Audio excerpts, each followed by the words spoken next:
മോഹൻലാലിന്റെ 'തുടരും' എന്ന ചിത്രത്തിന്റെ റിലീസായിട്ടുള്ള കാത്തിരിപ്പിലാണ് മോഹൻലാൽ ആരാധകർ. ചിത്രത്തിന്റെ പ്രൊമോ സോങ്ങിനായി കാത്തിരിക്കുന്നവർക്ക് മുന്നിലേക്ക് മോഹൻലാൽ ഒരു സർപ്രൈസുമായി എത്തിയിരിക്കുകയാണ്. മോഹൻലാൽ ആലപിച്ച ക്രിസ്ത്യൻ ഭക്തിഗാനമാണ് ഇപ്പോൾ പുറത്തുവരുന്നത്.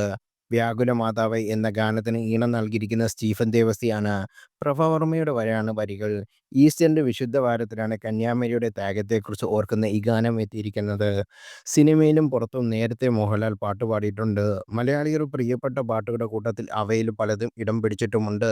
ഇപ്പോൾ ഭക്തിസാന്ദ്രമായി ഏറ്റെടുത്തിരിക്കുന്ന പുതിയ ഗാനം ജനങ്ങൾ ഏറ്റെടുക്കുന്നുണ്ട്. അതേസമയം ബോക്സ് ഓഫീസ് ചരിത്രം സൃഷ്ടിച്ച എമ്പുരാൻ ഈ വർഷശേഷം മോഹൻലാൽ നായകനായി എത്തുന്ന തുടർ ഏപ്രിൽ 25-ന് തിയേറ്ററിലെത്തും. ജനുവരിയിൽ റിലീസായിട്ടായിരുന്നു ആദ്യം പ്ലാൻ ചെയ്തത്. എന്നാൽ ചില കാരണങ്ങളാൽ റിലീസ് നീട്ടുകയായിരുന്നു. ചിത്രത്തിലെ ഗാനങ്ങൾക്കും ട്രെയിലറിനും വൻ വരവേൽപ്പാണ് ലഭിച്ചിരിക്കുന്നത്. ശോഭനയും മോഹൻലാലും 20 വർഷങ്ങൾക്ക് ശേഷം വീണ്ടും ഒന്നിക്കുന്ന ചിത്രം കൂടിയാണ് 'തുടരും'. മണിയമ്പല രാജു, ബിനു പപ്പു, ഇർഷാദ്, തോമസ് മാത്യു തുടങ്ങിയവരും ചിത്രത്തിന്റെ ഭാഗമായിട്ടുണ്ട്. രജപുത്ര വിഷ്വൽ മീഡിയയുടെ ബാനറിൽ രജപുത്ര രഞ്ജിത്താണ് ചിത്രം നിർമ്മിക്കുന്നത്. ഒരു ഫാമിലി ഡ്രാമ സ്വഭാവത്തിൽ ഒരുങ്ങുന്ന ചിത്രത്തിൽ ഒരു സാധാരണ ടാക്സി ഡ്രൈവർ വേഷത്തിലാണ് മോഹൻലാൽ എത്തുന്നത്.